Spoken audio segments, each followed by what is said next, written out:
faith. A path to a bright future. Ito po yung daan para magkaroon po tayo ng tinatawag na bright future. Sino po ba yung gusto talaga na makita niya talaga na maging maliwanag talaga yung kanyang kinabukasan? Lahat naman po tayo, ano po? Walang isa naman po sa atin, lahat po tayo, nag-aangat tayo yung mama, nagbulan yung buhay natin, masenso, magkaroon tayo ng mga kaimanan. Pero, ang pinakadelikado po dito, kung wala si Yesu Cristo, at kung wala yung patnubay ng ating Panginoon po dito. Kaya, mag-aaral po tayo dito sa buhay po ni Abraham. He is the father of faith, he is the father of all nations. Okay. The call of Abraham had been accompanied by promises. Alam niyo po ba, bago ko po ituloy po ito, papakita ko po muna sa inyo. Yung panawagan po dito kay Abraham, ito po ay may kalakip na pangako. Katulad din po sa atin. Now, lahat ng pananampalataya ay hango sa mga pangako ng Diyos para sa atin. Kasi tayo po yung tinawag ng Panginoon. Kung bakit tayo nandito ngayon, huwag ka magtaka. Dahil tayo po lahat ay tinawag talaga ng Lord. Kung hindi natin namamalayan, Diyos po pala talaga ang tumawag sa atin, okay? Ano po ba ito mga pangako na ito? He was promised a new land. Di ba? Pinangakuan po itong si Abraham ng bagong lupain. Kaya sabi po sa chapter 12 ng Genesis, verse 1, sinabi ni Yahweh kay Abraham, lisanin po ang iyong bayan, ang tahanan ng iyong ama at mga kamag-anak, at pumunta ka sa bayang ituturo ko sa iyo. Okay? So, mag-iwanag po dito na ito pong si Yahweh, ang ating Panginoon, siya po yung nag-lead para for us to having this bright future. Ganito po yung ginagawa ng Panginoon. Kaya you must open your ears. Kailangan lagi bukas po yung tenga po natin pagdating sa mga sinasabi sa atin ng Panginoon para na sa ganoon, ma-achieve natin lahat ng pangako ng Lord.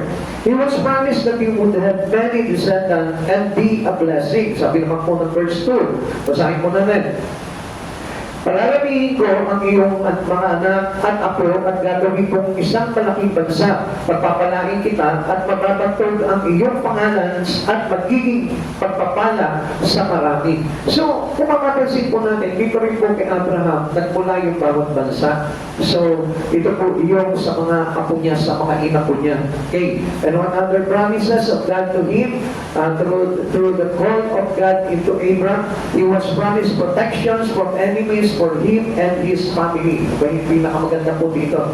Na kapag tayo tinawag tayo ng Panginoon, kalaki po dito, yung pangako ng Diyos na iingatan niya tayo, bakit yung pamilya natin. Kaya hindi ko po napapansin. Bisa, kapag nalalayo tayo sa Panginoon, ang daming mga bagay na nangyayari sa buhay po natin. Dahil alam niyo po kung ano po yung nawawala doon, yung great protection ng Lord, yung divine protection ng Lord. Kaya nga po nakakatakot po bilang isang tao na tayo po yung lumalakad sa mundo na ito without the guidance of God into us, without the divine mercy or divine protection ng Lord sa buhay po natin. Kung halimbawa, ikaw, magulang ka, nag-iingat ka sa sarili mo. Pero paano naman yung mga anak mo? Alam naman po natin yung mga anak po natin, medyo agresibo po sila, at kapag hindi po natin sila nabantayan, medyo nakakatakot po talaga, lalo na sa panahon po natin ngayon. Nakita niyo naman po yung mga balita, ano po? Minsan, lalabas lang po ng bahay, tapos hindi na makakauwi yung anak nila, tapos mababalitaan na lang nila na may nangyari na po doon sa anak nila. At yun po yung isang bagay na nakagigimbal sa buhay natin without God's protection. Kaya nga, kalimitan po ang mga tao po talaga, nabubuhay po sila without God. Kaya nga, yun yung bagay na kailangan natin, the promise of God for the protections of us and our family. Now, Abraham stepped out on faith in God's promises. Kaya lang, alam niyo po itong mga pangako na ito, alam naman po natin yan na ang Diyos magpapalain tayo, na ang Diyos iingatan tayo, na ang Diyos ay liligtas tayo. Kaya lang, ang problema po natin dito, all these promises given to us by God, pero ang problema po natin dito, yung faith. Yung faith po natin, kapag hindi po natin hinakbangan po yan, hindi mangyayari itong mga pangako ng Diyos sa buhay po natin. Kaya magtataka ka, bakit ganito ko, Kristiyano na ako, nagsisimba na ako, pero bakit hindi ko na receive itong mga pangako ng Diyos na ito? Sabi niya, kapag tinawag ako, pagpapalain ng Lord ng buhay ko, bibigyan ako ng mga lupain, bibigyan ako ng mga ari-arian, at ipapasganahin ang aking buhay, iingatan ang aking buhay. Pero bakit hindi po nangyayari ito? Because we lose our faith. Amen. Yun ang nawawala atin. Kaya pansinin po natin ito, no? Ito po yung dapat na hakbangan po natin, yung ating pananampalataya sa Panginoon. Now, tignan po natin kung paano humakbang po ito si Abraham sa kanya pong pananampalataya. He departed and began his great adventure of faith. Pinasimulan niya po yung kanyang pananampalataya dito sa mga bagay nito sa pagsunod niya dito kay Yahweh. Have you begun the life of faith by taking Christ as your Savior? Pinaumpisahan mo na ba ito? Yung pananampalataya mo ay talagang buhay na kung saan nananampalataya sa ating Panginoong Jesucristo bilang ating tagapagligtas. Have you entrusted your future to Him? Yan. Minsan dito po tayo madalas na nagkakaroon ng problema. Minsan, yung pong ating kinabukasan, hindi po natin na ilalagak sa Panginoon. Kanina po natin ilalagak sa sarili lamang po natin. Because we only trust into our own self. Hindi sa Panginoon. Kaya nga kung mapapansin po natin, marami po sa atin dito. Walang tayo nagawa sa buhay na ito. Patuloy natin tinatagunin yung buhay natin apart from Christ Jesus. Kaya hindi na po napapansin, marami pong hindi lumalapit sa Panginoon because they thought that they can do anything without God. Na kahit wala ang Panginoon, magagawa nila yung mga bagay na yun. Alam niyo po ba, to fulfill the promises of God to us, we better to obey the plan of God with our faith. Kailangan tayo po sumusunod doon po sa plano ng Diyos sa buhay po natin sa pamamagitan ng ating pananampalataya. Magkakasama po yung mga bagay na yun. Yung plans of God, kailangan masunod sa buhay natin yun. And then, masusunod sa buhay natin yung plan of God with having our faith to Him. Yung naka-interest pa, yung lahat ng bagay na ginagawa natin sa Panginoon, itinitiwala natin lahat yan sa Panginoon. Kahit na ano yung bagay na ginagawa natin, tatrabaho ka, naka-entrusted po sa Panginoon yan. Tayo po'y nag-aaral, naka-entrusted sa Panginoon po yan. Yung ating pagpapamilya, naka-entrusted po sa Panginoon yan. Walang isa man sa pamilya po natin na hindi po natin itinitiwala sa Panginoon. Kaya nga po, matumalimit po na nagkakaroon po tayo ng malaking problema pagdating sa ating relasyon sa Panginoon. Because we lose our faith in Him. Sa pagkakataon po na ito, marahil po na nasasabi po natin sa sarili natin that I have a faith in Christ. Pero, ang problema nga po nito, wala palagi si Christ eh. That's why we lose our faith.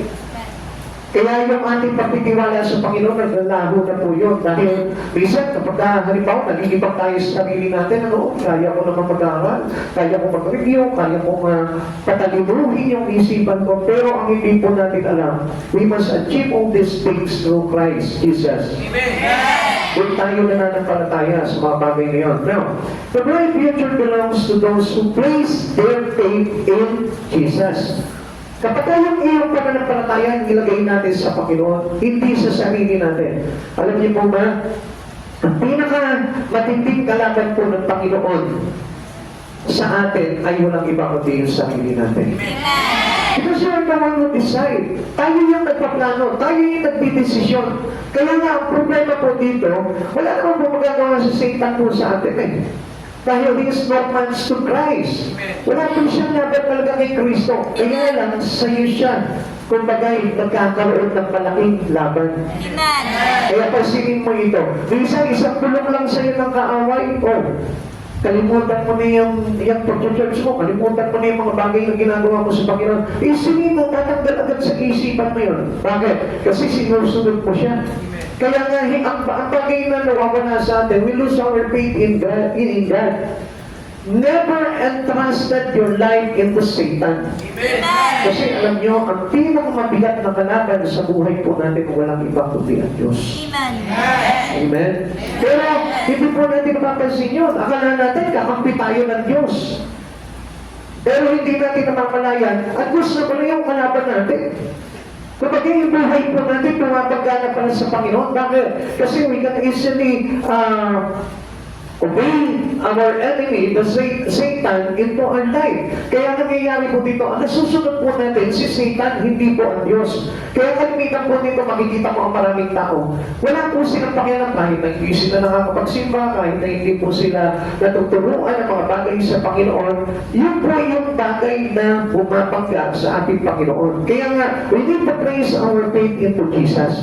Tandaan nyo, kahit malakas ka, kahit magaling ka, kahit matalino ka, kailangan pa rin yung pagtitiwala mo ay nasa Panginoon. Dahil sabihin mo, hindi ako nagkakasakit. Pero alam nyo mga kapatid sa Panginoon, this is too risky. Napakadelikado po talaga kapag tayo po ay nawawala sa Panginoon. Now, tignan nyo na, ang plano ng Diyos po sa atin, gusto niya talaga magkaroon tayo ng tinatawag na bright future. Kaya lang, hindi natin namamalayan yun dahil yung bright future is belong to our Christ Jesus. Hindi yan galing sa iyo na. Kaya kung mapapansin po natin, nakita niyo po yung mga maliyaman, nakikita niyo po yung mga politiko, nakita niyo naglalaban-laban po sila. That is not a bright future. Kahit mayayaman po sila, kahit nagkakamal po sila ng mga malalaking ari-arian, but still, it is not a bright future. Bakit? Kasi yung buhay po nila without God, without entrusting everything into God, alam niyo po ba, sumpa po yun. Kaya nga may sinabi po sa Biblia na yung kayamanan natin ang magdadala sa atin doon sa impyerno. Kaya yun yung iniingatan sa ating ng Panginoon na dapat po na tayo po mismo ay humambang sa ating pananampalataya sa ating Panginoong Jesucristo.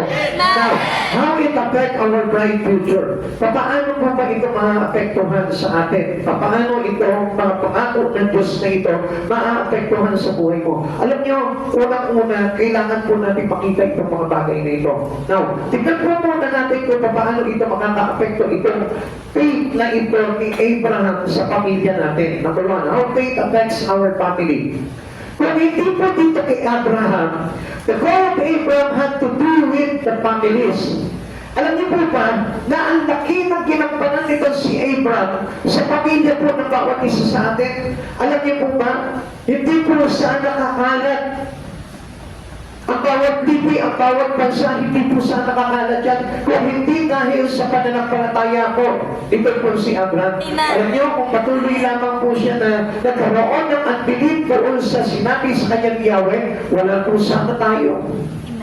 Pagkahanggap po na lang yan sa mga Hudyo o mga nandun na lamang yan doon sa pamilya na lamang po nitong si Abraham. Pero nalaganapan po tayo ng pananampalataya na ito. Tignan niyo po. Sabi po dito, how faith affects our family.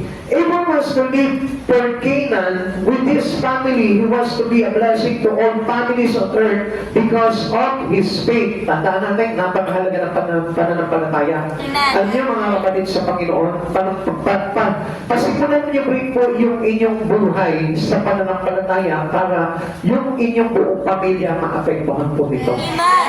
Kasi alam niyo po ba, kapag ang isang magulang, walang faith, absolutely, pati yung mga anak niya, maapektuhan po dito. Kaya nga, through Abraham, the father of all nations, affected every families of his faith. At kanyang pananampalataya, nalaganapan ang lahat ng mga bansa. Kaya nga tinawag po siya father of faith. Kaya siya tinawag na father of all nations. Kaya kung mapapansin po natin dito, okay, basahin po muna natin, Genesis chapter 12, verse 1 to 3. Sinabi ni Yahweh kay Abram, isanin mo ang iyong bayan, ang tahanan ng iyong ama, at mga kamag-anak, at pumunta ka sa bayang ituturo ko sa iyo. Paralamihin ko ang iyong mga anak at apo, at gagawin ko silang isang malaking bansa. Pagpapalain kita, at gagawin kong dakila ang iyong pangalan, at ikaw ay magiging pagpapala sa marami. Tingnan niyo po ito ha. We are belong to the seed that coming from Abraham. Alam niyo po, yung pangako kay Abraham na yun, dadaloy po sa atin. Mamaya, papaliwanag ko po niyo kung paano po dadaloy sa atin yun. Kung tayo po itutulad tayo sa pananampalataya nitong si Abraham. Okay, verse 3. Ang sa iyo'y magpapala ay aking pagpapalain, at ang sa iyo'y sumumpa ay aking susumpain. Sa pamamagitan mo, lahat ng mga bansa sa daigdig ay aking pagpapalain. Ano sabi ni Yahweh? Sa pamamagitan mo, lahat ng mga bansa sa daigdig ay aking pagpapalain. Kanino raw? Sa pamamagitan niya. Sa pamamagitan ni Abraham, lahat ng bansa ay pagpapalain. Kaya tingnan po ito ha. Ang sinabi po sa atin dito, ang sayo'y magpapala ay aking pagpapalain. Now, paano po yung pananampalataya natin. And it's the same with Abraham. Kailangan tularan natin yung pananampalataya ni Abraham. Kung gusto mo na pagpalain tayo ng Panginoon, kailangan matulad tayo kung paano hinakbangan ni Abraham yung kanyang pananampalataya. He did not depend onto his own. Kundi tumipente siya kay Yahweh. Kung ano yung sinabi sa kanya ni Yahweh, sinunod niya yun. He was obedient because he has faith in God. Kaya tingnan niyo mga kapatid sa Panginoon, hindi po ba kalimitan po sa atin ngayon ang sinusunod na lang sarili? Nakalimutan na po natin yung calling ng Lord sa buhay po natin. Kaya kung minsan, yung faith po natin talagang we lose it. Nawawala. Nasasayang lang yung mga bagay ngayon na tinanggap natin sa Panginoon. Kaya nga alam niyo po ba, God is interested in our families. Kung bakit po tayo nandito, kasi gusto pagpalain ng Diyos yung pamilya natin. Kaya lang kailangan lang talaga matuto po tayo talaga sa ating Panginoon. Katulad po dito kay Noah, tingnan niyo po ito ha. Noah and his family were called into the safety of the ark. Ano po bang ibig sabihin po dito sa atin? How about on us? Are we interested in our own family? Tayo po ba? Be concerned po ba tayo sa pamilya natin, sa mga anak po natin? Now, alam niyo po ba yung tinutukoy po dito kay Noah sa kapanahunan natin? Ano po ba yung ginawa po ni Noah? About his faith into God. Ano yung ginawa po ni Noah? Kung natatandaan niyo po. Pakilakas mo. Pakisigaw. Gumawa ng tao. Yan, siya po yung humati ng dagat. Si Moises yun, pero si Noah yung gumawa ng barko. Tama? Amen? Amen. Now, tingnan niyo po, ano po ba ito sa panahon po natin ngayon? The ark now is the church. Amen. Now, ito pong church na ito is symbolizing the ark of Noah in our present time. Alam niyo po ba na kapag ka ang pamilya ko, ipinasok mo lahat ito doon sa iglesia ng ating Panginoon, the blessing will given to us by God.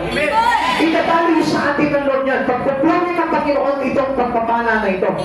Alam niyo po ba, minsan kapag ako ito, pagpapala ito, ang agad yung pumapasok sa isipan na, kakapera tayo dito. Dadami ang ari-ariyan natin ito, yayaman tayo. Mon, hindi po ganun eh. Because that was all hypocrite.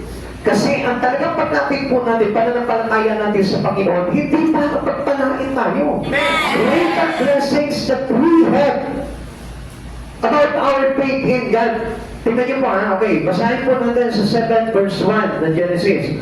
Sinabi ni Yahweh kay Noah, pumasok kayo pag-anak sa barko, sa lahat ng tao ikaw lamang ang nakita kong namumuhay ng matuwid. Ganda, no? Tingnan niyo po bakit? Kasi meron siyang pagdinig na sumunod kay Yahweh. Amen. Wala na sa kapanahunan po nila sumunod. Matapos pang ito pong si Noah ay nagpahayag na 120 years sa mga tao po doon, no one listened. Walang isa man ang nakinig. Tignan niyo po ito. Even their family affected to his faith. Yung kanyang pamilya, halos hindi rin naman nakinig po ng sinabi po dito eh. Ang nakita lamang po natin dito talaga, ito po si Noah. Kasi ang sinabi po dito ni Yahweh kay Noah, pumasok kayong mag-anak sa barko, sa lahat ng tao'y ikaw lamang ang nakita ko na mabuhay na matuwid. It affect his family. Wala naman sinabi po dito si Yahweh na sa lahat ng mga tao'y kayo ng pamilya mo ang nakita ko na mabuhay na matuwid. Wala, no? Amen. Noah, only Noah. Amen. Si Noah lamang po yung tinukoy ng Lord dito. Sa lahat ng tao, ikaw lamang ang nakita kong nabubuhay na matuwid. So, ibig sabihin po nito, your faith in God, your obedience to God, affected the whole family. Kaya nga, alam niyo, napakasarap po na mayroong isa sa sa isang tahanan na mananampalataya. Dahil naaapektuhan ng pagpapala ng Diyos ang buong sambayanan po. Ang iyong mga anak, ang iyong mga apo, lahat naapektuhan ng pagpapala ng Diyos. Now, tingnan niyo po yan when God invited you, means God made you a righteous. Pagka inanyayahan ka ng Panginoon, alam mo ba na tinitignan ka ng Panginoon as a righteous? So napakaganda po pala, kaya tayo inibitahan ng Panginoon, no? Iba daw we are unrighteous, pero anong ginawa ng Lord sa atin? Ginawa tayong righteous. Alam niyo kung bakit? Para pagdating ng araw, nahukuman itong santiputan na ito, tayo po'y mayroon ng tinatawag ng greater blessing. And what is this blessing? His protection, His salvation, yung ating pagiging ligtas pagdating sa Panginoon. Amen? Kaya nga kung papasin po natin dito, tingnan niyo po ha, minsan ang tingin po natin, ipapabalain na tayo ng Lord. Papayamanin na tayo. Come on, let us take a look about the life that given to this person dito, kay Noah. Hindi naman po siya binigyan ng maraming kayamanan eh. Kundi iniligtas yun po kung sambayanan niya. So, ibig sabihin, it is a greater blessing rather than doon sa ating iniisip ng mga pagpapala. Kayamanan, maraming pera, maraming ari-arian. Hindi po yun eh. Kundi ang pagpapala ng Lord po dito, ligtas ka at ang iyong pamilya. Amen? Tingnan niyo po, paano maliligtas sa tao kung hindi righteous? Amen? We cannot go in heaven without righteousness. Kung wala yung pagiging matawid, hindi tayo makakalapit sa Panginoon. Kaya nga, alam niyo, ang Diyos ang nag-aalaw po sa atin para tayo gawin righteous. Now, isa pa, tingnan niyo po itong Philippian jailer. Was offered salvation for him and his family. Yung faith nitong jailer na ito, lagi po natin natadaanan po ito, no? Ito pong bantay kulungan na ito, yung pananampalataya niya, nung nireceive niya yung salita po, na ipinapahayag po nitong si Pablo, yung pananampalataya niya doon, sa napakinggan niya yun din ang nagligtas sa pamilya po nitong jailer na ito. Itong bantay kulungan na ito. Alam mo ba kung mananampalataya ka ngayon? Sa oras na ito, at talagang hahakpak ka talaga sa faith mo sa Panginoon at susunod ka kung pamilya mo kayang iligtas ng Panginoon. Because of your faith in God. Now, he has no idea about the righteousness. Ito po jailer na ito, no? Wala siyang idea about doon sa pagiging matuwid kasi hindi niya po alam talaga kung ano po talaga yung mga bagay kay Kristo. But his faith brought him there in his righteousness. Now, kung makapasin po natin, ikaw, pumasok mo dito sa church na ito, don't you think that you are a righteous? Actually, hindi naman natin iisip na matuwid ako eh. Kaya nga tayo pumasok dito dahil tayo ay gagawing matuwid ng Panginoon. Kaya, ito po yung faith na pinanghawakan po nitong jailer na ito. The 1:16-31, sumagot naman sila, sumampalataya ka sa Panginoong Jesus at maliligtas ka, ikaw at ang iyong sambayanan. Laging affected yung family mo. Lahat ng bagay na gagawin mo sa Panginoon, affected yan ng pagpapala sa pamilya mo. Kaya napakasarap na maglingkod sa Panginoon eh. Alam niyo mga kapatid sa Panginoon, malalaman mo na affected yung pamilya mo ng iyong pananampalataya kung makikita mo na sila po mismo nadadaluyan sila nung tinatawag na pagiging matuwid na galing sa Panginoon. This is a blessing from God. Yung gawin tayong matuwid. Alam natin that we are a sinner. Alam natin that we are imperfect. Alam natin na tayo ba ay unrighteous. Pero anong ginawa ng Panginoon? This is a great blessing that we receive about our faith. Sa ating pananampalataya, tayo ay pinaging matuwid ng ating Panginoon.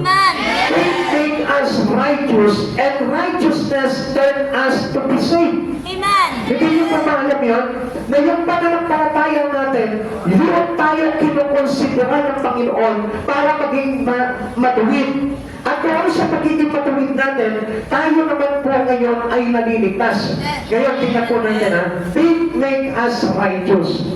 Ginawa po tayo matuwid sa pamamagitan ng ating pananampalataya. Tingnan niyo po yung sinabi po dito kay Abraham. Genesis chapter 15 verse 6. Si Abraham ay sumampalataya kay Yahweh at dahil dito siya'y itinuring ni Yahweh bilang isang taong matuwid. Kaya kung totoo ka mananampalataya sa Diyos, and if you keep your life obedient to our God, I tell you, yung pagiging matuwid na yon, ikaw mismo mailalagay ng Diyos doon sa pinangako niyang buhay na walang hanggan. Alam niyo, yung pananampalataya ni Abraham na ito, yun yung naglagay sa kanya kung bakit itinuring siya ng Diyos na matuwid. Actually, Abraham was a sinner. Isa po siyang makasalanan din katulad natin. Kaya hindi malayo ngayon katulad po natin na makasalanan na kapag tayo sumampalataya sa Panginoon at natuto po tayo na sumunod sa mga bagay na gusto niyang mangyari sa buhay po natin, tayo po ay kinukonsidera ng Panginoon na matuwid. Kaya doon sa mga bagay niya, napakahalaga po nun. Kaya nga, do not separate your life into God. Minsan nangyayari po sa atin yan. Kaya kung mapapansin po natin, maraming tao humihiwalay talaga sa Panginoon. Bakit? Kasi mamalaki sila dahil kaya nila yung sarili nila. Most especially kapag halimbawa may titles na yan, ano? Meron na mga ari-arian yan, meron na po silang kakayanan sa buhay po nila. Minsan kaya-kaya na po nilang iwanan ng Panginoon. Ang hindi po nila alam po dito, that the greater blessing is lost. Nawala na. Hindi lang yung kanilang pananampalataya, kundi pati yung kanilang kaligtasan nawawala. Kaya alam niyo mga kapatid sa Panginoon, si Abraham, nagkaroon din po ng tinatawag na doubted faith yan eh. Pero hindi siya nagbabad doon sa pagiging pag-aalinlangan niya sa pananampalataya. Tingnan po natin. Abraham struggled with unbelief over having a family. Sabi niya, paano ako magkakaroon ng anak? Matanda na ako. Amen? Yes, don't pray. We believe that God won't give us those things we might want from Him. Kaya ang ginagawa natin, kapag ka ikaw nananangan, listen, pakinggan niyo po mabuti ito. Kapag ikaw nanangan ka sa sarili mo, ang ibig sabihin niya, nag-aalinlangan yung iyong pananampalataya sa Diyos. Nag-aalinlangan na hindi magagawa ng Diyos yung mga bagay na ipinangako niya sa iyo. Come on, pakinggan niyo po mabuti po ito. Alam niyo po ba na kapag ang isang tao is living separate from God, is living away from his faith in God, alam niyo po ba na ito po yung tinatawag na walang pananampalataya sa Diyos? Hindi lang doubted, kundi pag pinagpatuloy niya na humiwalay siya sa Panginoon, ang ibig sabihin niya, he has no belief in God. At akala po ba natin, mayroon pa tayong kaligtasan apart from our faith in Him? Wala na. Kasi yung pananampalataya na yun ang naglagay sa atin kung bakit tayo naligtas. Faith in Christ Jesus, that we've been saved. Ngayon, alam niyo po ito po si Abraham, hindi siya nanatili doon sa tinatawag na down faith. Bakit? Kasi kailangan niya talagang manampalataya because God is the God of Abraham. Kaya nga nakita niyo po, di ba? Kapag ka nabanggit na po ng bawat libig, He is the God of Abraham, Isaac, and Jacob. We always declare, we always proclaim, kahit po sa atin, lagi po natin sa panalangin po natin, that you are the God of Abraham, that you are the God of Isaac, that you are the God of Jacob. Dinedeklara po natin yun. Why? Because yung bagay na yun ay hindi po talaga pinag-aalinlanganan dahil lahat ng bagay na ipinangako ng Diyos, ginanap niya dito. Amen? Now, kung ikaw nag-aalinlangan ka, paano magaganap sa iyo yung pangako ng Diyos? You may lose also your salvation if you are doubting into God. Kaya nga mga kapatid sa Panginoon, tingnan niyo po ito po si Abraham, mayaman na doon sa Iran. Pero ano sabi sa kanya ng Panginoon? Lisanin mo ang iyong bayan. Sabi po dito sa verse 15, pagkaraan ng lahat ng ito, si Abraham ay nagkaroon ng isang pangitain. Narinig niyang sinabi sa kanya ni Yahweh, Abraham, huwag kang matakot, ni huwag mangamdaman. Kalasan po ako, kita'y iingatan at ikaw ay aking gagantimpalaan. Now, dito po sa verse 12, sabi po sa kanya ni Yahweh, tingnan niyo yung pangako ng Diyos po sa kanya na hindi po siya pababayaan, iingatan po siya. Siya yung magiging kalasan ni Abraham. Alam niyo kung bakit sinabi ko ito? Kasi nagkaroon siya ng tinatawag na down faith. Dito po sa verse 12, sinabi ni Yahweh kay Abraham, lisanin mo ang iyong bayan, ang tahanan ng iyong ama at mga kamag-anak at pumunta ka sa bayan ituturo ko sa iyo. Pararamihin ko ang iyong mga anak, apo at gagawin ko isang malaking bansa. Pagpapalain kita at mababatog ang iyong pangalan at magiging pagpapala sa marami. Now, tignan niyo po ito. Si Abraham wala pong anak mo. Kasi ito po si Sarai ay baog. At ito po si Abraham ay matanda na rin. Now, it is impossible to happen. Pero, because of their faith, at first, he has a doubt faith. Nag-aalinlangan siya, matulad natin. Minsan nag-aalinlangan tayo sa Panginoon. Pero dapat hindi ka manatili doon sa pag-aalinlangan. Kaya lang ang pagkakaiba po natin kay Abraham, tayong bumababad tayo doon sa tinatawag na doubt faith. Amen. Kaya ang nangyayari po sa atin, nawawala yung talagang faith natin. Bakit? Kasi natutuluyan tayong separate yung buhay natin kay Lord. Kaya nga, hindi po tayo pwedeng mawala kay Lord dahil yun ay kawalan ng pananampalataya. Kaya alam niyo po kung ano pong nangyari po dito. Out of impossibilities, God will exist to save Abraham. Now, kung papasinin po natin, ganun din yan. Tayo, wala po tayong, kumbaga, kapag-asa na maligtas. Pero, dahil sa pananampalataya mo kay Yesu Cristo, kaya tayo ay nakakaroon ng kasiguraduhang maligtas. And without your faith to Christ Jesus, kung mananampalataya ka lang kung kani-kanino at hindi sa pangalan ni Yesu Cristo, I tell you, hindi ka maliligtas. Because Yahweh is the Father God of heaven and Jesus Christ is the Son. So isinugo niya itong si Jesus bilang kanyang anak, bugtong na anak, para tayo maligtas. Siya yung sinasabi ko sa inyong greater blessing that we can receive upon the promise of the Father of Yahweh into everyone who believes in Him. Greater sin, matatanggapin po natin si Jesus. Okay, papakita ko po sa inyo. Ganito yan. God promised Him. Okay, sabi po dito sa Genesis 15:3 muna, basahin po muna natin ano po. Okay. Ngunit sinabi ni Abraham, Panginoon, Yahweh, ano pang kapuluhan ng gantimpala mo sa akin kung wala naman akong anak? Wala akong tagapagmana kundi si Eliezer na taga Damasco. Hindi mo ako pinagkalooban ng anak, kaya ang alipin ko ito ang pagmamana ng aking ari-arian. Ito yung tinatawag na down faith po itong si Abraham. Now, ito naman po yung pagkapit niya ng kanyang pag-aalinlangan sa pananampalataya. Ano ngayon yung pangako ng Diyos? God promised him a seed. Paul said this blessed seed was Christ. Ito po yung sinabi po ni Pablo na ang blessed seed na tatanggapin po natin bilang pangako ng Ama ay walang iba kundi si Yesu Cristo. As to our family, it is also the promise of God having that seed for salvation.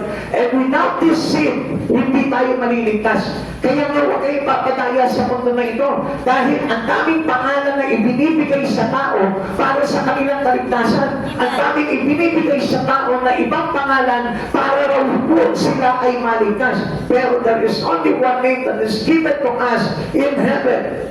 It is the name of Jesus Christ for our salvation. Tapos po ito ang spoiled verse 12. Now, kung mapapansin po natin, ito yung bagay na talagang ipinangako sa atin ng Panginoon. It is not the world, it is not the riches of this world. Hindi magandang trabaho para malaki ang kita. Hindi po karuntungan para makatapos sa pag-aaral. Hindi po malalaking mansyon para masarap ang buhay. Hindi po yung bagay niyon, kundi yung greater blessing upon the promises of God for every believers is the seed. Ito na yun yung binhi na yun. At sabi po ng Galatia chapter 3 verse 16, sabi po dito si Pablo po dito, no? Ngayon nangako ang Diyos kay Abraham at ang kanyang at sa kanyang supling, hindi sinabi at sa kanyang mga supling. Isa lang po yung tinutukoy dito. There is only one. Kaya walang ibang Diyos. Walang ibang binhi na ibigay sa ating Panginoon.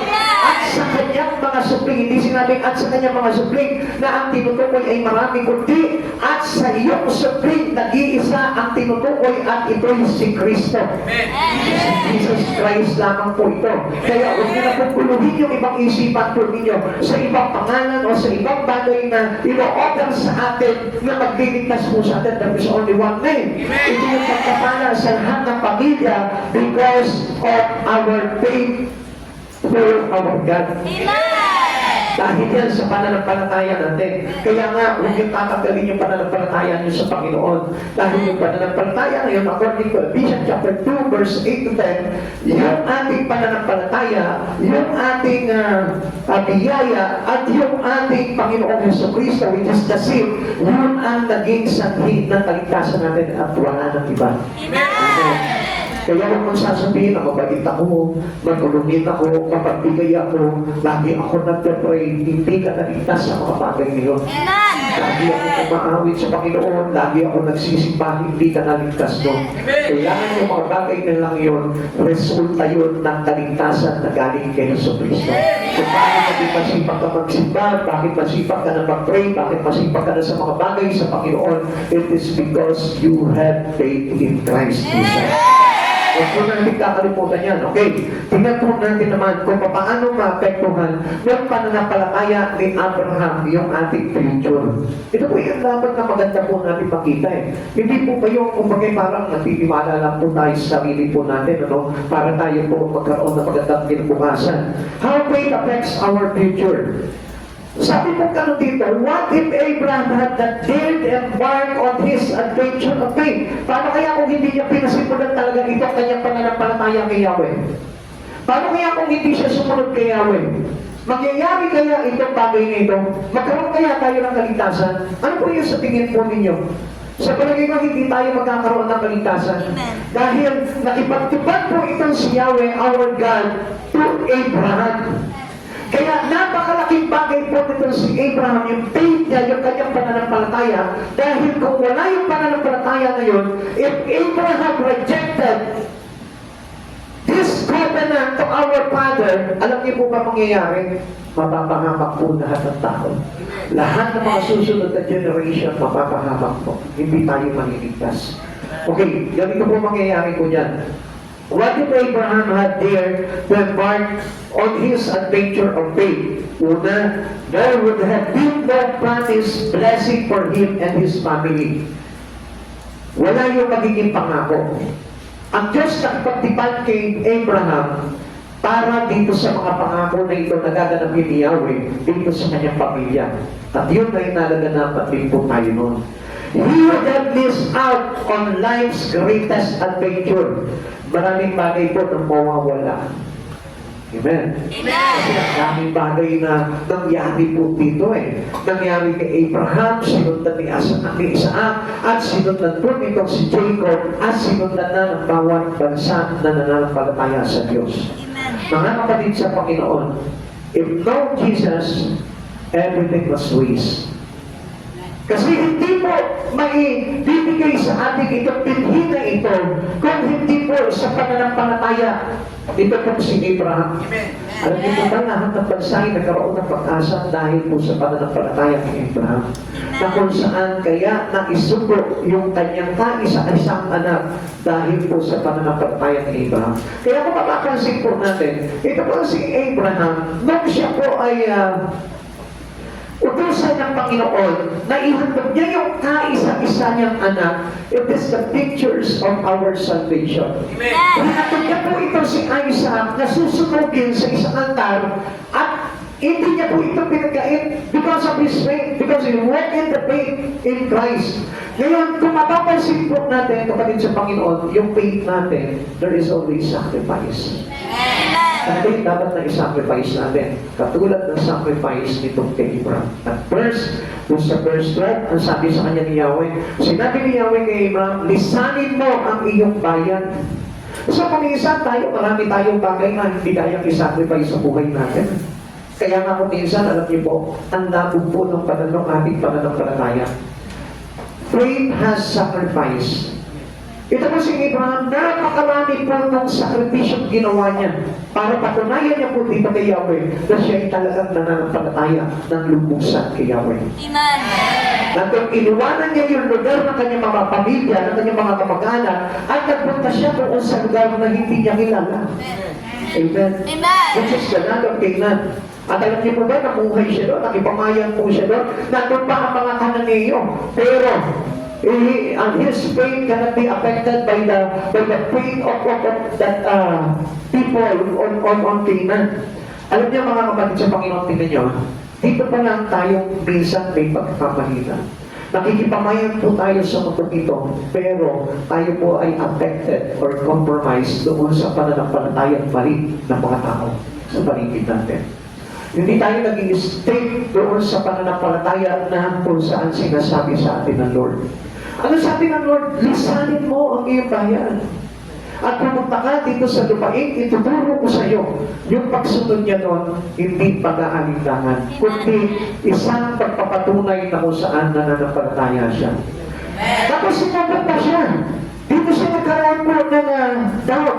Diba? Ulitin ko po sa inyo, no? Noong time na sinabi niya gano'n, na ano ba gantimpala ang ibibigay mo sa akin, Yahweh? Eh, hindi mo nga ako binigyan ng anak. Amen? Amen. So, bakit talaga kasi taon po si Sarai. Tapos si Abraham, tanda na eh.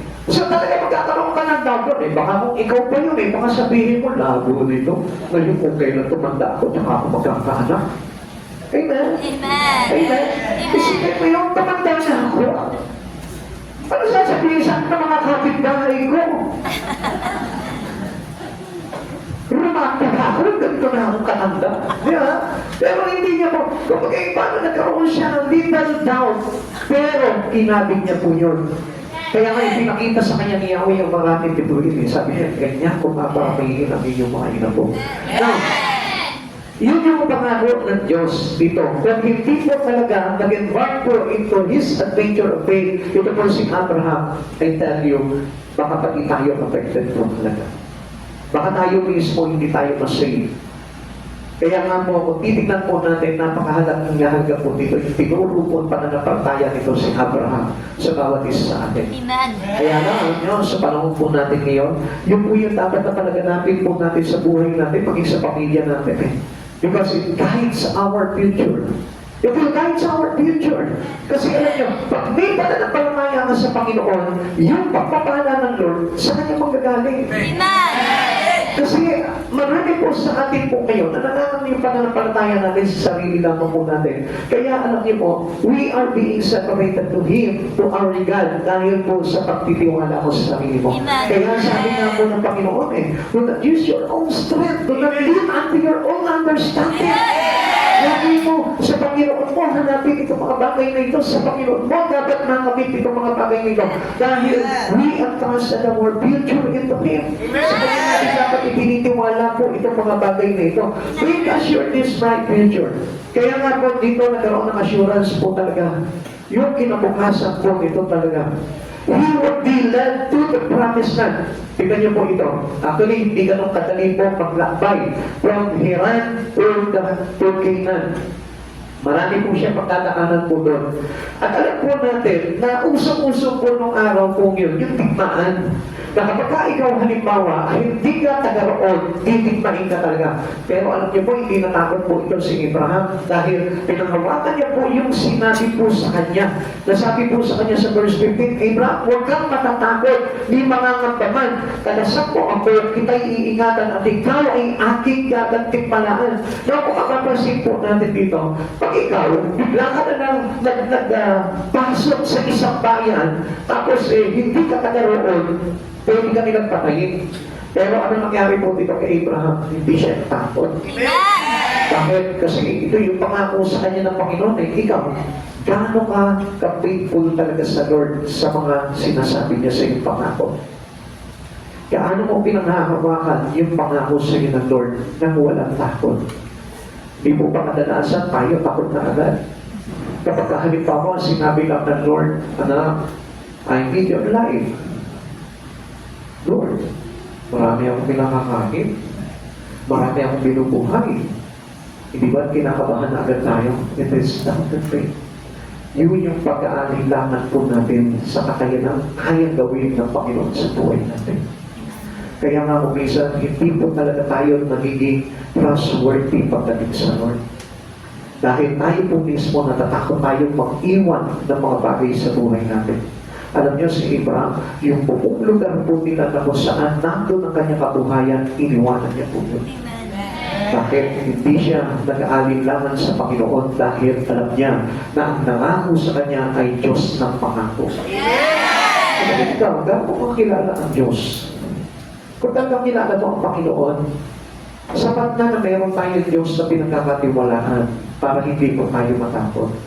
Ang sabi mo po dito, He would have descended who would be blessing. Ang sabi po dito, mayroon siya magiging mga inapon. Inapon. Sabi po dito, hindi po pala mga inapon, kundi inapon. Sabi po ni Pablo. At ano po ba itong blessing na ito? Kasi to bless you. Ito po yung pagpapala na mayroon tayong Jesucristo ngayon. Amen. Amen? Pagpapala sa lahat ng pamilya, pagpapala ito our future. Na kapag meron kang Jesus Christ sa buhay mo, nakatitiyakan na maganda ang kinabukasan mo. Amen? Naniniwala po pa kayo doon? Amen. Ayaw hindi ka mag-aaral? Amen. Ayaw hindi ka magtrabaho? Amen. Talaga na. Kaya nga pala, di ba, kung isa, parang hindi po tayo talagang makapagbigay ng panahon sa Panginoon eh. Dahil natatakot tayo, naku, Pastor, ang laki na mawawala sa akin kapag iniwan ko to. I tell you one thing, balikan dyan. If you are truly entrusted your future into God, hindi ka pababayaan ng Panginoon. Alam niyo po ba kung ilang taon na po ako nagbiligod sa Panginoon? At sa loob ng ilang taon na yun, hindi ang pinabayaan ng Lord. Sa kalusugan, sa pinansyal, sa mga pangangailangan, magiging sa proteksyon ng Panginoon, hindi niya ang pinabayaan. Para makita niyo po yung bagay na yun na sinasabi ko po sa inyo, inalaw ng Lord po talaga na kami mag-asawa, kaming pamilya, ay talagang hindi bigyan talaga ng trabaho. Para patunayan po na talagang totoo ang Panginoon na nangangako sa atin.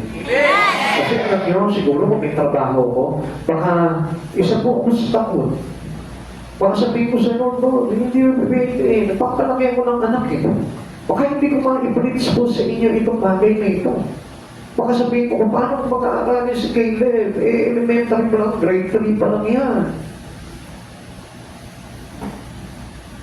Kayo, mga kapatid sa Panginoon, kaya niyo ba manapangataya talaga ng totoo sa Panginoon? Na walang pagkaalinlangan? Parang ilan na lang ang sumasagot ngayon, ha? Alam niyo, mga kapatid sa Panginoon, hindi po biro ito. Dahil yung faith natin sa Lord, yun ang maglalagay sa atin into salvation. Ang sinasabi mo siguro, Pastor, paano ako magbubuhay? Yan din po yung sinasabi ng ilan.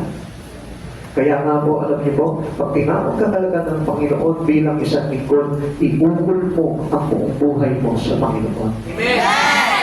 Kasi tinawag po tayo ng Panginoon eh, para manampalataya sa Kanya. Na paano mo may ipapakita sa Kanya yung pananampalataya mo kung halimbawa, hindi buo yung puso mo sa ating Panginoon?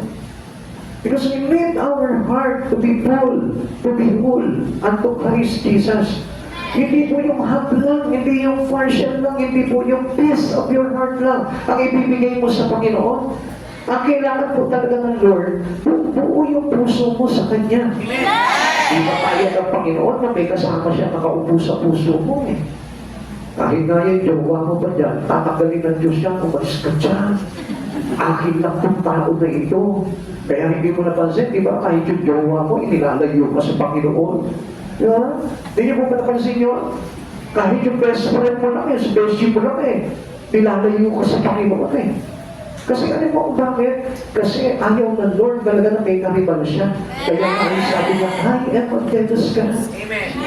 Yung kayo magkaroon ng ibang Diyos maliban sa akin. Pastor, wala naman ang mga ribulto eh. Wala kang ribulto. Pero meron ka namang ibang sinasangka sa puso mo. At ano yung bagay na yun? Yung nagiging mas matimbang sa'yo kaysa sa Panginoon.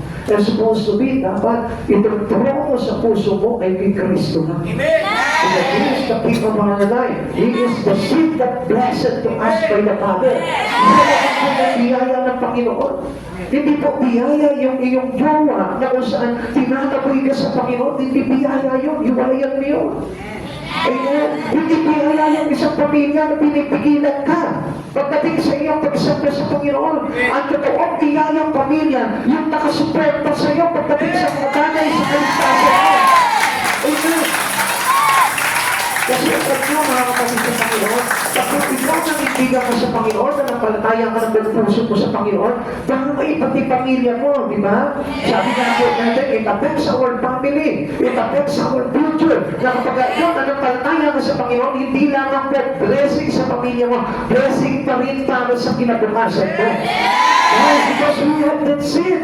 Ito pong pinhi na ito na inilagay na sa puso natin, yun na yung magbibigay sa atin ng maluwanag na daan para tayo po'y magkaroon ng buhay na walang hanggan. Kaya hindi po natin dapat gawin itong mga bagay na ito na pinabaliwala lamang po natin yung ating pananampalataya kay Yesu Cristo. Consider the scope of this blessing. Ano po ba yung mga nasakop itong mga pagpapala na ito? He would have son in his old age. Ang sabi po sa kanyang katandaan, magkakaroon siya ng anak. At nagkaroon nga po siya ng anak sa pangalan po ng ni Isaac. His descendant would be as the number of stars. Ang sabi niya po, pero matanda na siya. Biro niyo, magkakaroon pa siya ng mga inabot. Hallelujah, praise the Lord. Sino ba ang iniwala doon? Pero, because this God is a promised God and a blesser God, na kung sino man nananalig sa Kanya, hindi ka makukulang. Yung pagkakaunawa ko na, hindi na kasi sa buhay ko, matanda na ako eh. Manampalataya ka na sa Panginoon, baka mamaya i-promote ng Lord doon sa mga kabuhayan mo, makita mo. Yun lang ang kulang po sa atin eh. It's about our faith. Amen. Sikap na tayo ng sikap. Sikap tayo ng sikap sa pagtatrabaho. Wala naman si Yesu Cristo. Kaya walang mangyayari sa trabaho natin. Hindi tayo napopromote. Hindi tayo yumayaman. Hindi tayo pinagpapala. Hindi po tayo lumalaki yung sweldo natin. Bakit? Wala po yung gabay ng Panginoon eh. Amen. Wala po yung tinatawag na blessing ng Lord. Amen. Alam niyo po ba sa Old Testament, napakahalaga po ng tinatawag na basbas. Yung vindication ng Lord sa buhay po nila. Why? Kasi nakita niyo po ba ito po si Jacob? Inagaw niya po yung birthright para siya po yung makareceive ng basbas ng kanyang ama. Na si Isaac. Alam niyo mga kapatid sa Panginoon, yun ang dapat na makuha po natin. Yung katulad ng pinagsikapan po dito si Jacob. Amen? Hindi po yung isang mangkok na po ng mundo.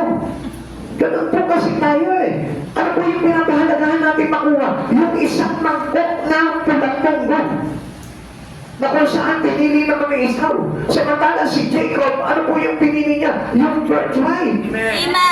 Kasi nandun sa pagiging panganay, yung pagpapala ng Diyos. Kaya mga kapatid sa Panginoon, yun lang ang kulang sa atin. Alam niyo po ba na kapag mayroon po tayo ng tinatawag na yun, nakuha natin yung basbas ng Diyos sa atin, alam niyo, lahat ng mga ginagawa niyo, magpapalain ng Diyos. Amen. Amen? Amen? Hindi ka na mahihirapan sa trabaho mo, baka magugulat ka. Kung sana lumalapit yung pagpapala sa iyo, kung sana lumalapit sa iyo yung promotion, kung sana na ito na yung mismo nag-o-offer sa iyo, ano sabi po ng Deuteronomy? If you listen to the voice of God, the blessing will overtake you. Makauulan pa sa iyo yung pagpapala, hindi ikaw yung habol ng habol sa pera, habol ka ng habol. Pagod na pagod ka na, kasi hindi mo na maabutan yung pera, wala, sayang lang. Pero kapag ka nasa Lord ka, anong pangako ng Lord? The blessing will overtake you. Hindi mo na hahabulin yung pagpapala, ikaw na hinahabol ng pagpapala. Sabihin mo sa pagpapala, tama na. Amen?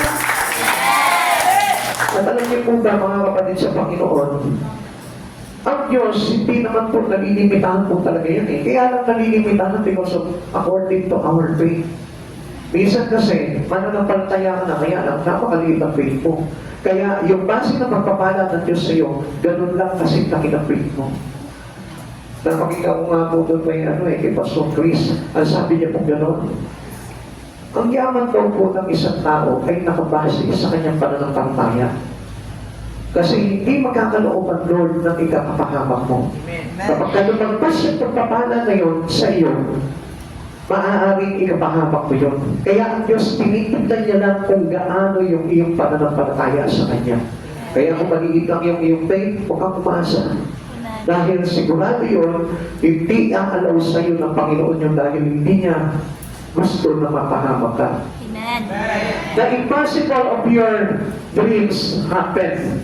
Mangyayari yung mga impossible things na pinapangarap mo kung meron tayong pananampalataya sa Diyos. Tingnan niyo po yung sinabi sa Genesis chapter 12 verse 4 to 5. Sumunod nga si Abraham sa utos ni Yahweh, nilisan niya ang Haran. Doon siya ay 75 taon. 75 years old. Sumama sa kanya si Lot, isinama ni Abraham ang kanyang asawa si Sarai at si Lot na pamangkin niya. Dinala niya lahat ang kanyang mga alipin at ang kanyang kayamanan na ipon nila sa Haran pagkatapos nito'y nagtungo sila sa Kanaan. Siguro magtataka po kayo dito, no?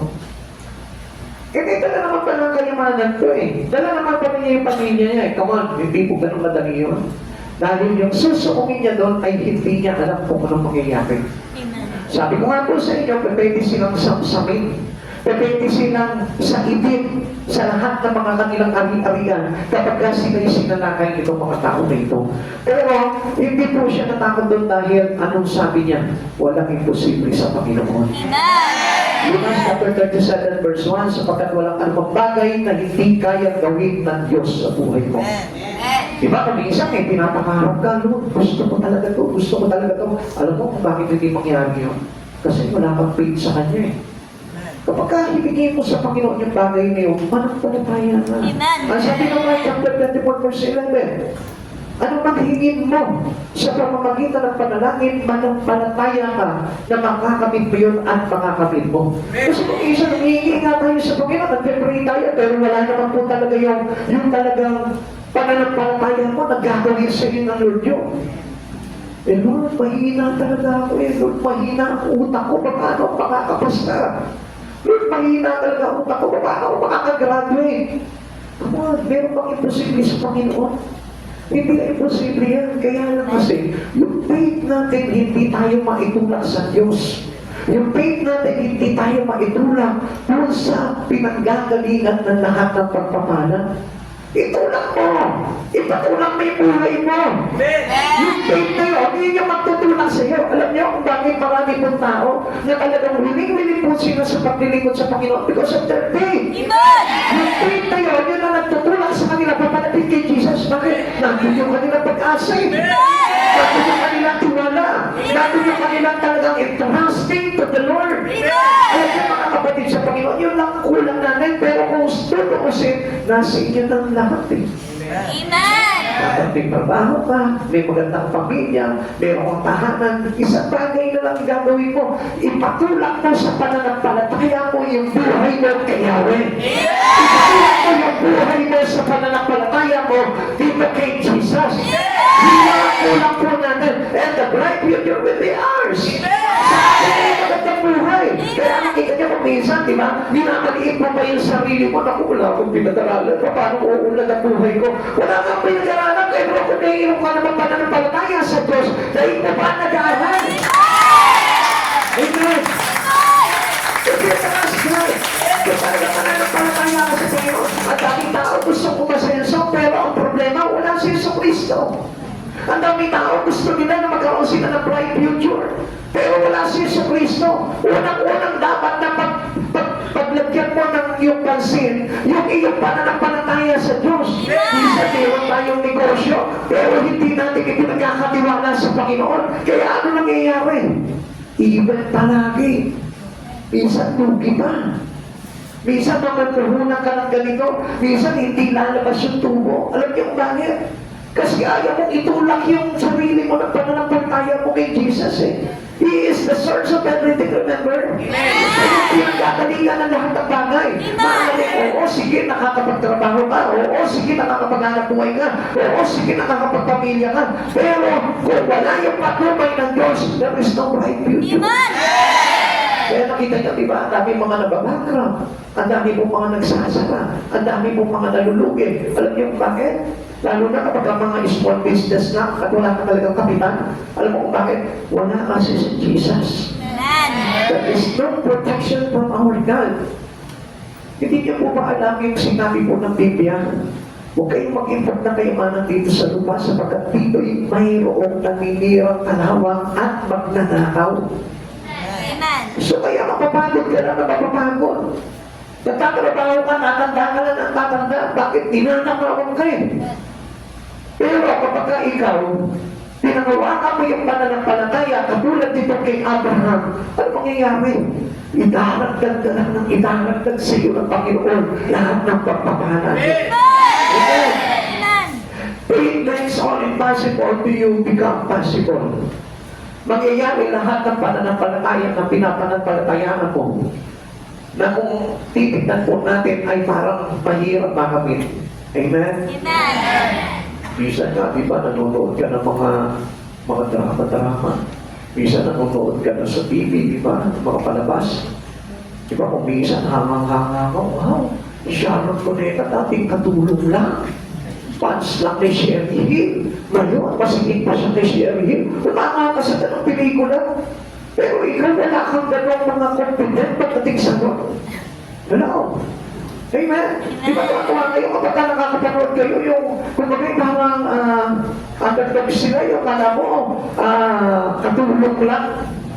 Helper lang siya. Pero yung pala, anak pala siya ng ng CEO. Amen?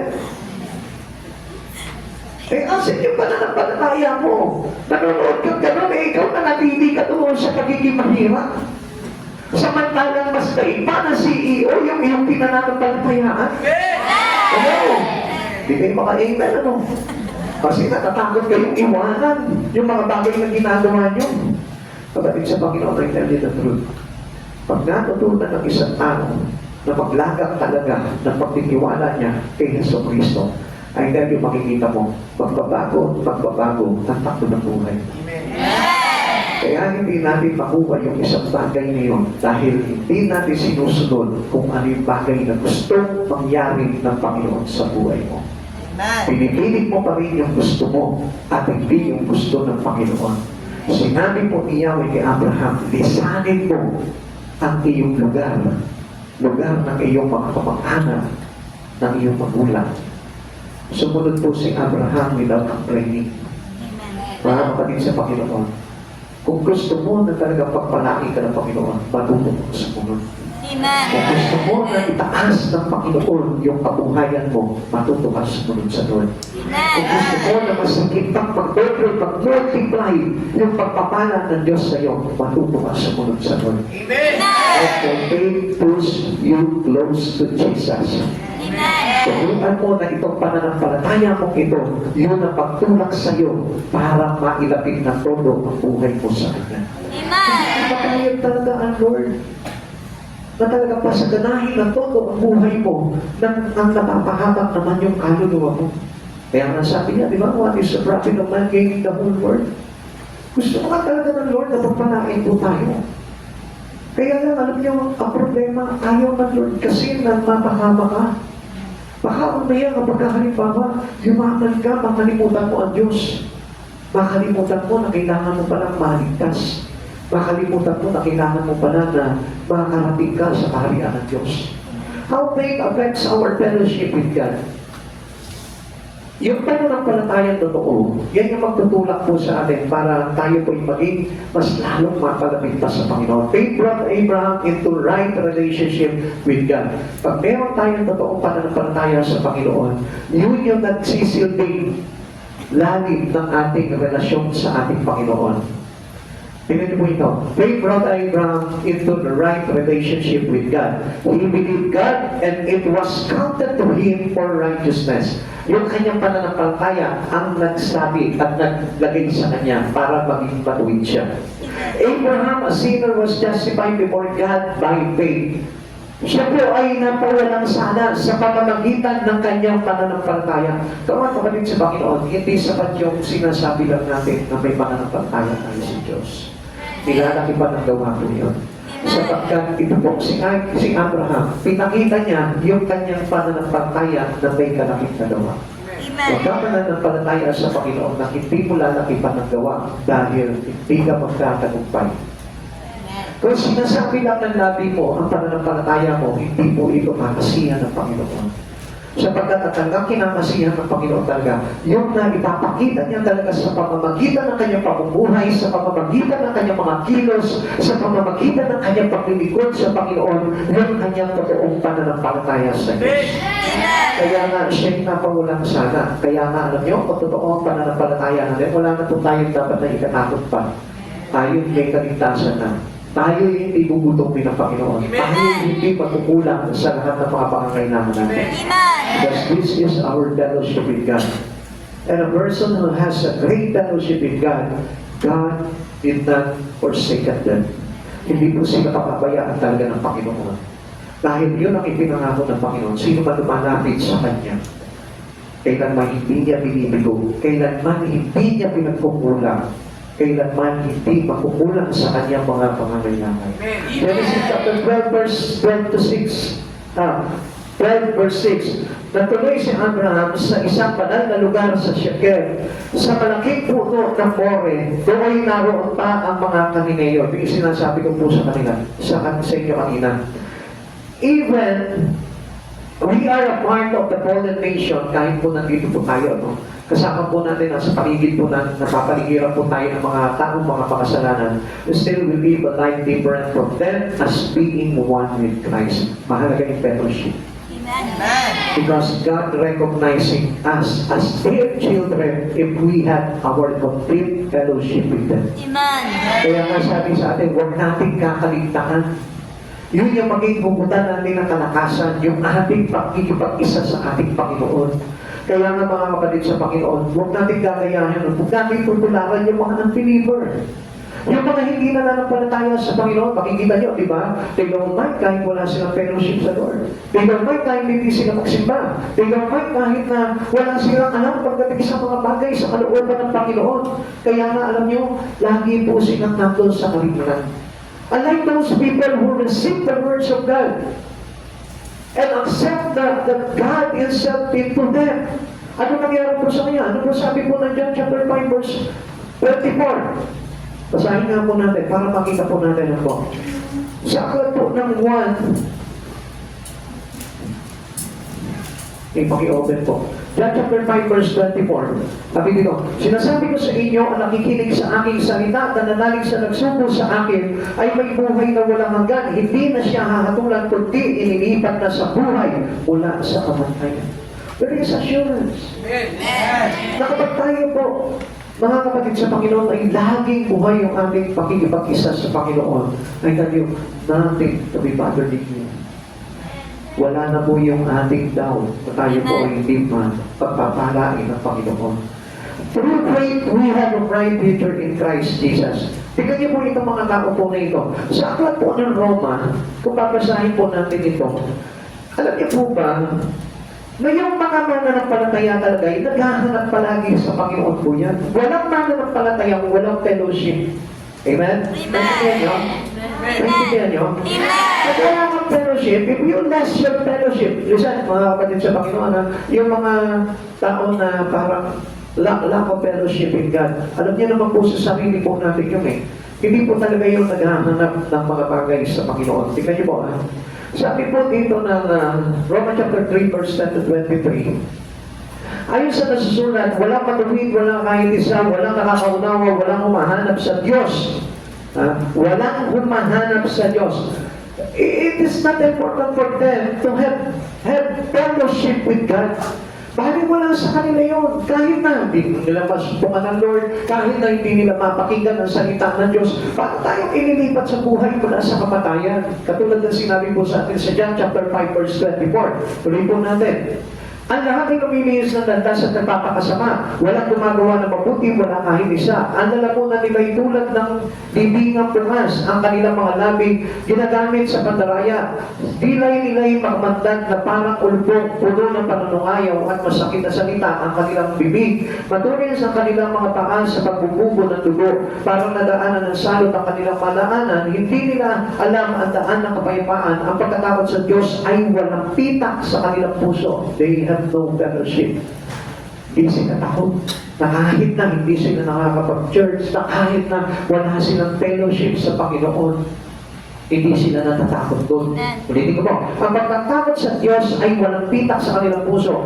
Ngayon, nalalaman natin na ang bang sinasabi ng kautusan ay sinasabi ng mga nasasaklaw nito upang walang maidahilan ang sino man at managot ang lahat sa pag-ungkol ng Diyos, sapagkat ang pagpapawalang sala ng Diyos sa mga tao ay hindi dahil sa mga gawa ayon sa kautusan.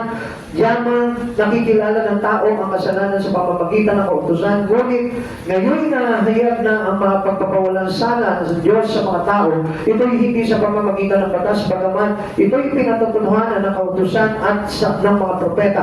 Pinawalang sala ng Diyos ang lahat ng nananalig kay Yesu Kristo na pamamagitan ng kanilang mga pananalig sa Kanya, maging mudyo at maging entil sapagkat ang lahat ay nagkasala at walang sino mang karapat-dapat sa paningin ng Diyos.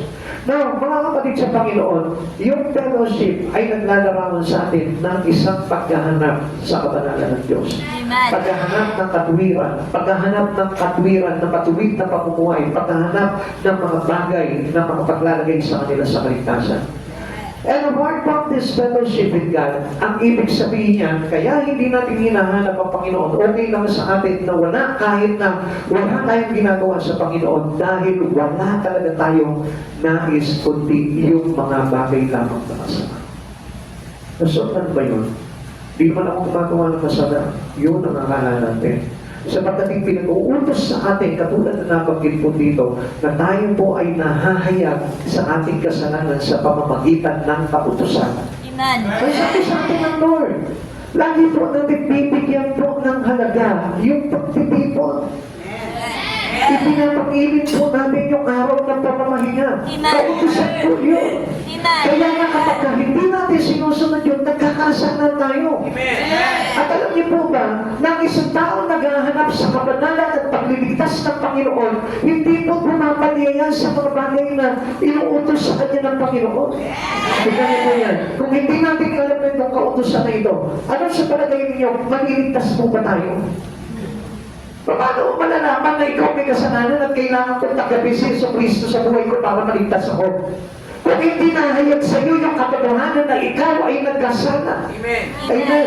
Pinatunayan ang kautusan na tayo po nahayag sa ating mga kasalanan. Amen. Ngayon, nilalabag natin yung kautusan dahil sa pag-aakala po natin, and by the grace of God, ililigtas tayo. Amen. Kasi, alam niyo po, tama po yun na by the grace of God naligtas tayo. Pero, kung hindi mo alam kung ano yung bagay na dapat na i-repent mo sa Lord, paano ka may ililigtas?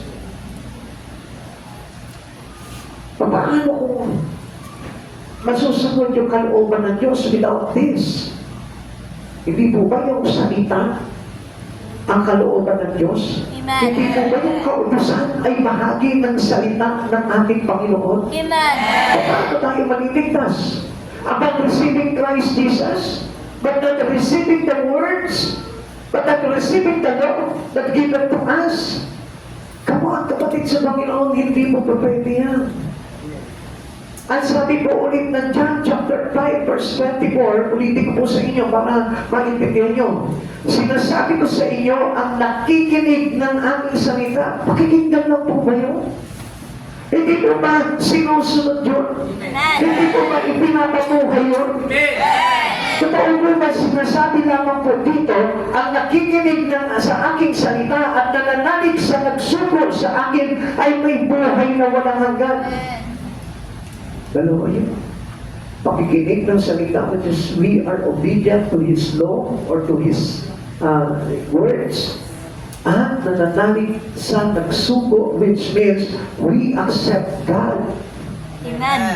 Amen? Amen. Now, sasabihin natin, hindi na mahalaga na kahit hindi ako nagsisimba. Kasi may grace naman ang Lord eh.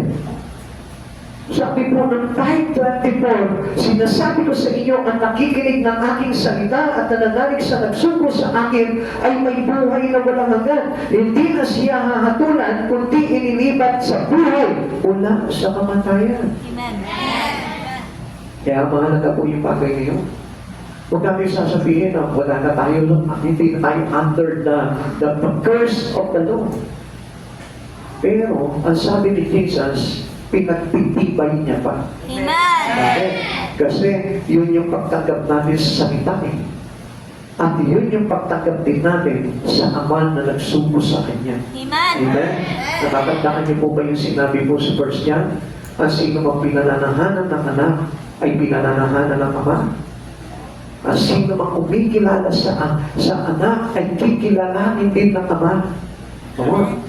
Dapat pag-isipan natin itong mga bagay nito dahil ang kawalan ng fellowship natin sa Panginoon ay naglalarawan ng walang pananampalataya sa Diyos. Amen. Kaya mahalaga yung fellowship po natin.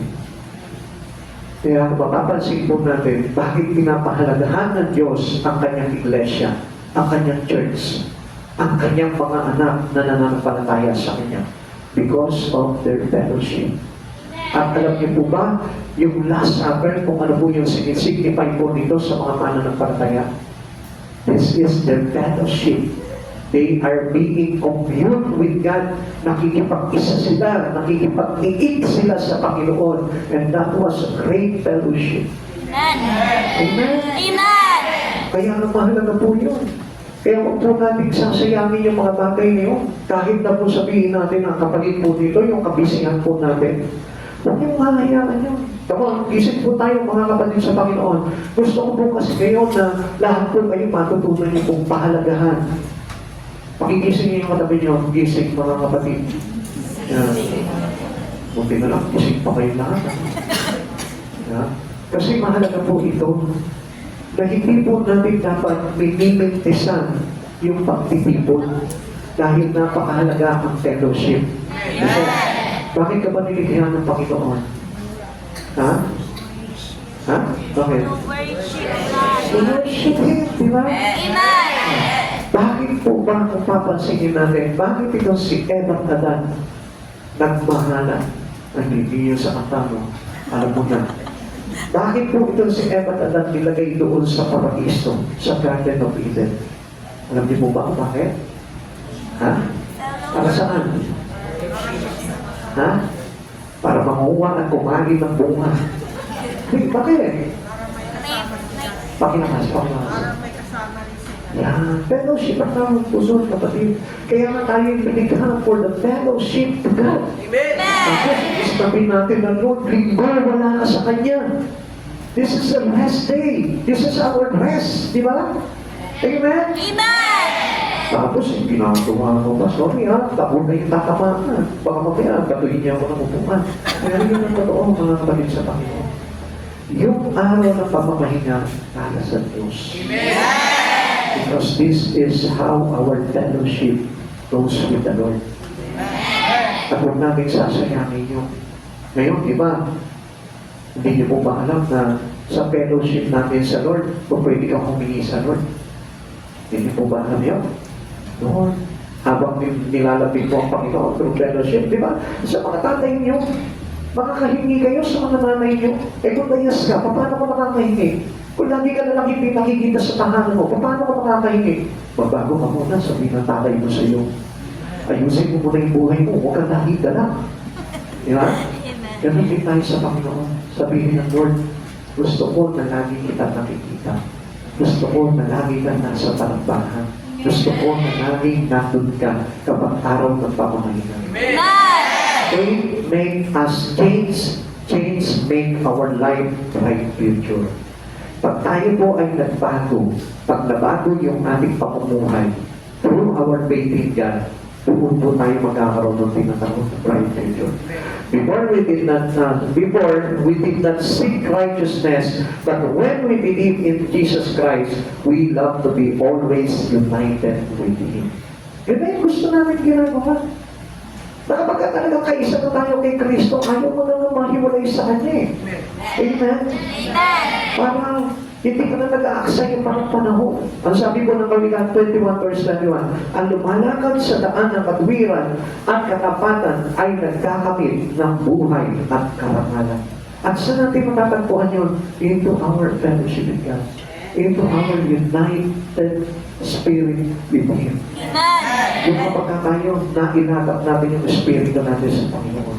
Kaya nga mga kapatid sa Panginoon, ang tanong dito, are you an example of faith to your family? Ano matututunan nila? Paano sila maapektuhan ng pananampalataya natin? Kung tayo po mismo, wala tayong dedikasyon, wala tayong katapatan, wala tayong pagiging matuwid, wala tayo sa kabanalan, anong gagayahin nila sa atin? Does faith make you confident about your future? Paano ka makakasigurado at makakatiyak na magiging maliwanag ang iyong kinabukasan?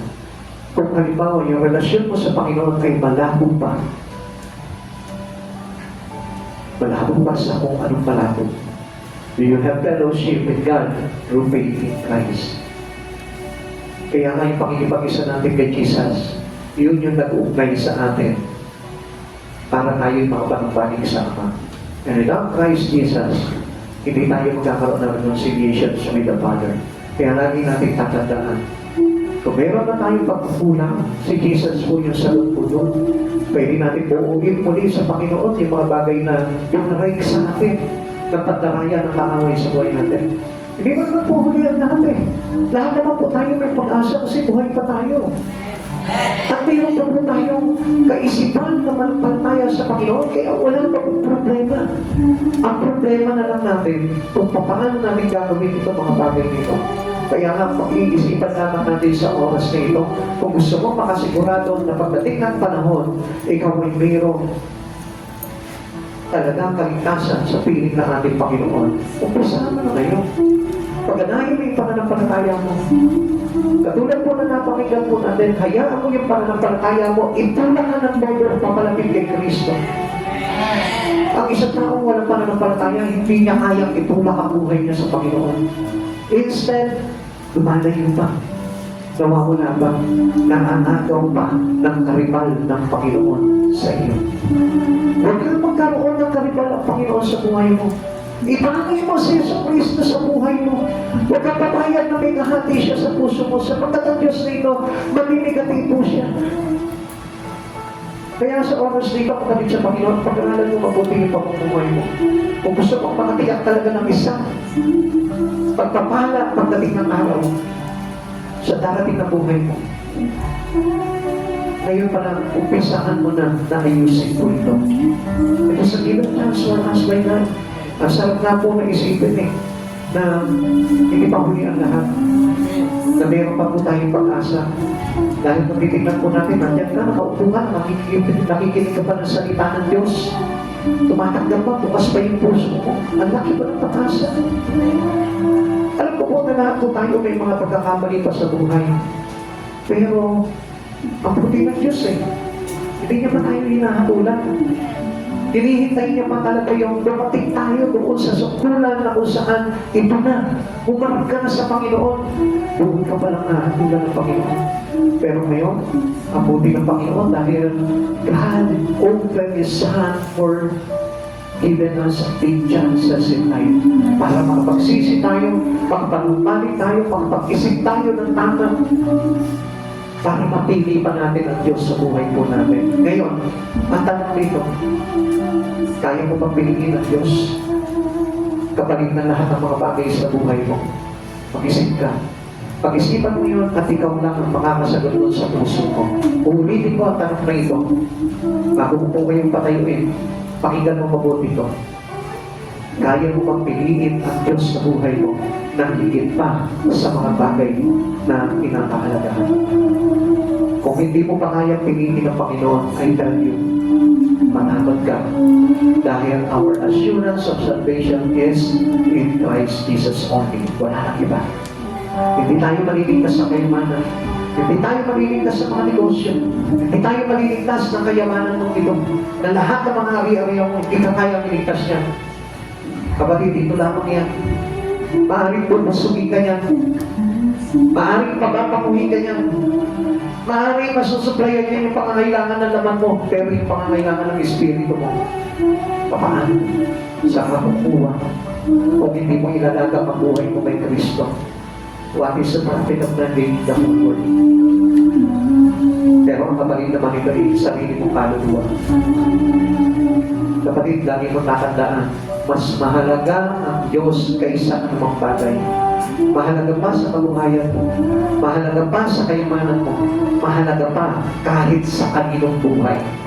sapagkat iisa lamang po ang Diyos na makagagawa nito, walang ibang kundi si Yesu Cristo. At sa oras na ito, nais ko po na pag-aralan niyo itong mga bagay nito. Dahil inilid tayo ng Panginoon dito sa mga bagay nito, dahil nakikita ng Panginoon na marami pa po talaga tao na halos hindi pa po talaga napipili ang Panginoon sa buhay nila. Turuan mo yung sarili mo, bayon tayo. Kung talaga mananampalataya ka na Yesu Cristo, turuan mo yung sarili mo na magpalataya ka at piliin ang Diyos. Kung saan nakalagak yung iyong pananampalataya, iyon ang papahalagahan mo sa buhay mo. Sapagkat ang tao na nagpapahalaga sa kayamanan ay sa kayamanan lang din siya babagsak.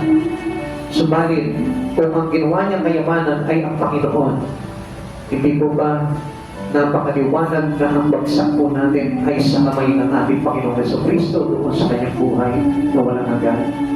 Kaya isipin mo sa oras na ito, kapatid, sa Panginoon, habang may pag-asa pa po tayo. Alam ng Diyos kung bakit niya ibinibigay itong mensahe nito, sapagkat alam ng Diyos na kulang po talaga tayo. Hindi sapat ang pagsisimba, hindi pa sapat ang mga nakaupuan niya, hindi sapat nakilala mo si Jesucristo sa buhay mo. Ang kasapatan po talaga ng totoong pananampalataya ay yung mapili mo na ang Panginoon sa buhay mo. Hindi ka naman tinatanggalan ng Lord ng mga bagay-bagay sa buhay mo. Kaya lang, tinuturuan ka ng Panginoon na masigit mong pahalagahan siya kaysa sa mga bagay nito. Makikita mo, mag-iiba ang takbo ng buhay mo. Makikita mo yung kakaibahan ng pumili ni Jesucristo kaysa sa hindi pinili ni Jesucristo. Tayo na tayo po.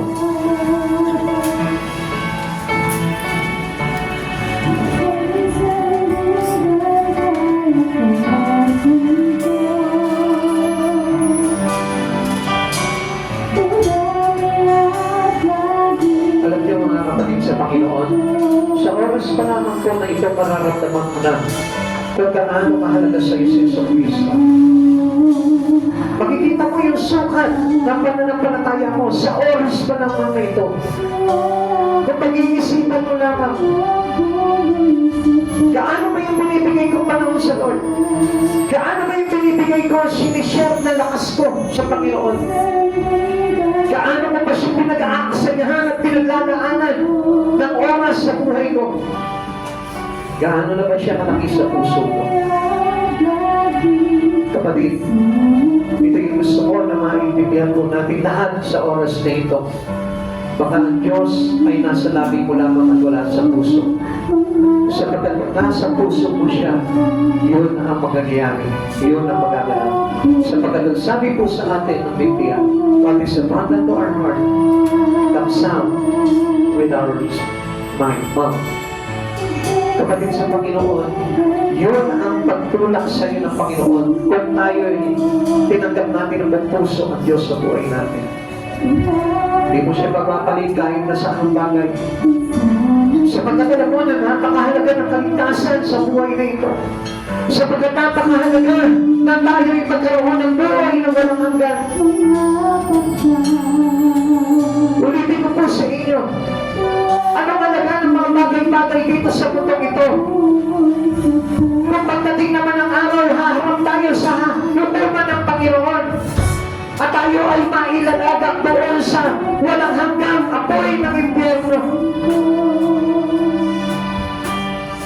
Mag-isip ka sa oras na ito, mahal tayo ng Diyos.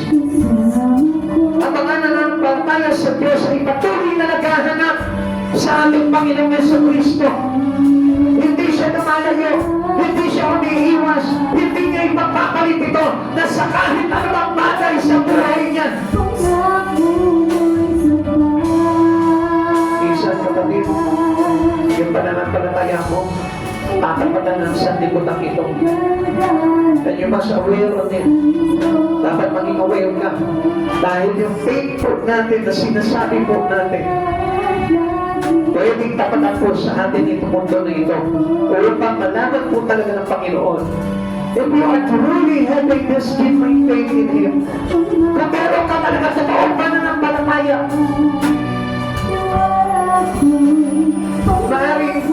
magsabi tayo na may pananampalataya ako. Subalit kung hindi naman makikita sa mga gawa natin, sa pamumuhay natin, sa puso natin, paano natin may sabi talaga sa Panginoon, Lord, ikaw lamang ang pag-asa ko. Ikaw lamang ang kailangan ko.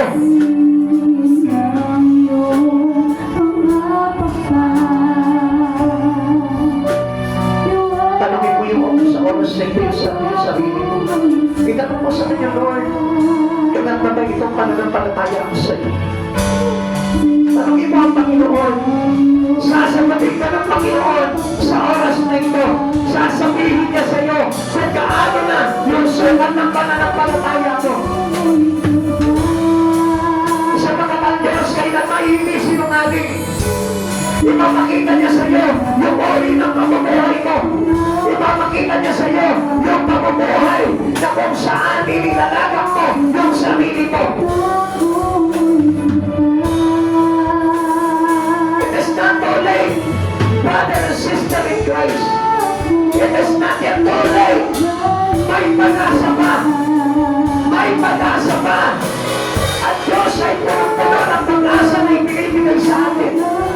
If you trust your life into Him, if you trust everything in you, into the hands of God, I tell you, hindi ka pababayaan ng Lord, hindi ka iiwanan ng Lord, hindi ka kahayaan na mapahamak nito.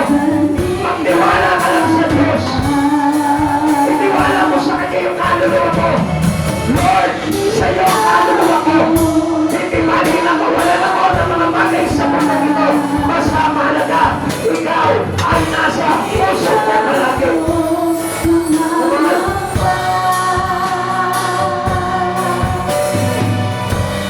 Mahali sa oras na ito, kapatid.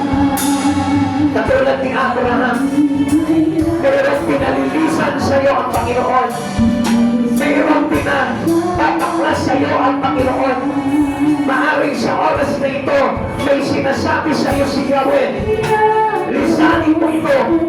Lisanin mo yung bagay na ito na nakapagpapahamak sa iyo. Lisanin mo yung mga bagay na maglalagay sa iyo sa kapahamakan.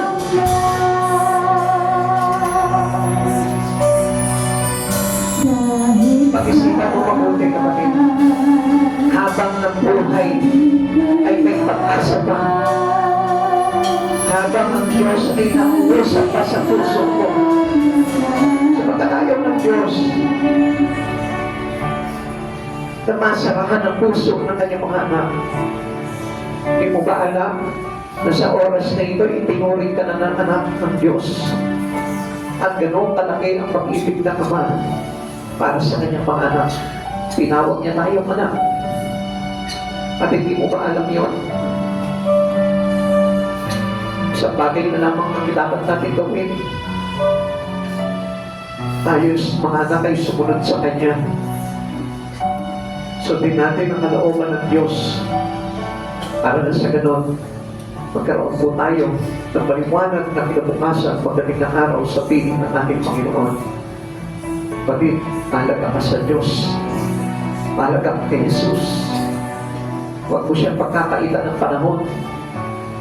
Huwag mo siyang ipagpapalit sa kahit na anong bagay sa buhay mo. Tandaan mo, yung bagay na yan pwedeng mawala sa iyo. Pero si Jesucristo, hindi po pwede. Sapagkat kung mawawala si Jesucristo, everything in your life is waste. Basura na lang. Pag nawala sa buhay mo si Jesucristo, kahit na ang kayamanan mo, magiging basura lang yan. Sapagkat ang sabi ng Biblia, ang paglalagay sa isang kapahamakan ay yung iniingatan mong kayamanan ng higit sa ating Panginoon sa Kristo.